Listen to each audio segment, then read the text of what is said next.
अंधार आला, अंधाराला दिशा नाही मेली, ठेचकळ्या आभाळाला मलमपट्टी केली.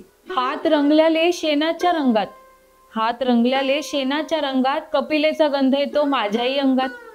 दारावर लोक येई, दारावर लोक येई, कसे माखले ग हात. सांगते मी शेण नाही, नवी मेहंदीची ही जात, नवी मेहंदीची ही जात. संगीत देवबाभळी नाटकाच्या प्रारंभीच संत तुकोबांची बायको आवली आपलं दुःख, आपली वेदना या रचनेतून व्यक्त करते आणि हे नाटक आपल्या मनाला भेटणार याची कल्पना येते. नमस्कार, मी प्रियंका, वशिलामध्ये आपलं स्वागत.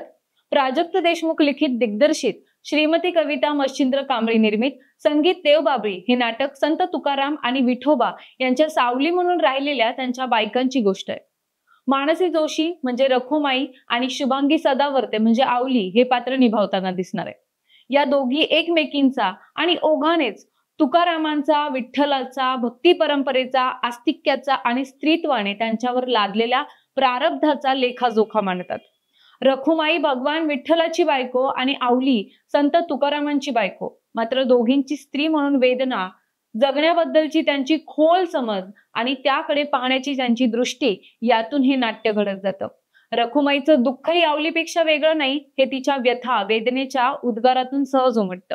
आवलीच्या मानसिकतेतून जरी नाटक पुढे जात असलं तरी रखुमाई म्हणजेच नाटकातली लखुबाईच्या वेदना रसिकांच्या हृदयाच्या खोलवर जातात. भांडकुदळ आणि कजाग वाटणारी आवली प्रत्यक्षात तशी नसून तिच्या मनाला सलणारी गोष्ट नाटकातून उघड होते. या सगळ्याचा कळस ठरतो ते म्हणजे नाटकाचे संगीत, जे आनंद ओक यांनी केले. तर प्रफुल्ल दीक्षित यांनी नाटकाची प्रकाश योजना इतकी सुरेख केली आहे की आपण थेट देहूत जातो. प्रत्येक विठू भक्ताने संगीत देवबाभळीची एक तरी वारी अनुभवलीच पाहिजे. अशाच नवनवीन व्हिडिओसाठी वशिला पेजला फॉलो करा आणि आमच्या YouTube चॅनलला सबस्क्राईब करा.